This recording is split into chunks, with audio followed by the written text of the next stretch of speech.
இந்த ராசி பலன் அடுப்பில் குருவோட பார்வையில் குரு பலனை வச்சு இந்த டைம் இப்போ குரு பகவான் பார்க்குறப்ப நம்மளுக்கு மிதுன ராசியில் பயணம் செய்கிறார். மே மாதம் 1ஆம் தேதி வரைக்கும் குரு பகவான் பார்க்குறப்ப மே மாதம் 1ஆம் தேதி வரைக்கும் மிதுன ராசியிலையும், மே மாதம் 1ஆம் தேதிக்கு பிறகு கடக ராசியிலும் அவர் பயணம் செய்ய போவார். இந்த டைமுக்குள்ளே பர்டிகுலர் டைமுக்குள்ளே எந்தெந்த ராசிகளாம் திருமணம் யோகம் இருக்குது அப்படின்னு பார்த்துக்கிட்டோம்னா இதுவே உங்களுக்கு 80-90% வாய்ப்பை கண்டிப்பாக கொடுத்துரும்.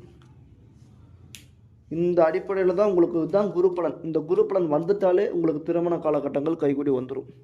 திருமண காலகட்டம் கைகூடி வந்துருச்சுனாலே இந்த பையனுக்கு இந்த பொண்ணு, இந்த பொண்ணுக்கு இந்த பையன் அப்படின்னு பேச ஆரம்பிச்சிருவாங்க. அதுக்கப்புறமேட்டு உங்களுக்கு திசாபுத்தி ஒத்து வரும்போது ஆட்டோமேட்டிக்காக உங்களுக்கு திருமணம் பண்ணி முடிச்சிடுவாங்க. திருமணம் ஆகாத நண்பர்களுக்கு கூட கண்டிப்பாக அந்த டைமில் திருமணம் கண்டிப்பாக நடக்கும். இப்போ குரு பலன் அப்படின்னு பார்த்தோம்னா இப்போ பார்க்குறப்ப மிதுன ராசியில் குரு பகவான் பயணம் செய்கிறாரு. இப்போ மிதுன ராசியில் பயணம் பண்ணும்போது முதல் ராசியாக கடக ராசி நண்பர்களுக்கு திருமண யோகங்கள் கண்டிப்பாக இந்த டைமில் இருக்குது. மே மாதத்திற்குள்ளே இந்த பொண்ணுக்கு இந்த பையன், இந்த பையனுக்கு இந்த பொண்ணு அப்படின்ற அளவுக்கு பேசக்கூடிய அளவுக்கு நிறைய வாய்ப்புகள் இருக்குது. அதே மாதிரி துலாம் ராசி நண்பர்களுக்கும் நிறைய வாய்ப்பு இருக்குது. எப்படியாச்சும் ஒரு வகையில் உங்களுக்கு பேச ஆரம்பிச்சிருவாங்க. கண்டிப்பாக சொல்கிறேன், 100% அடித்து சொல்கிறேன், இது நடக்குதோ இல்லை மட்டும் பாருங்கள்.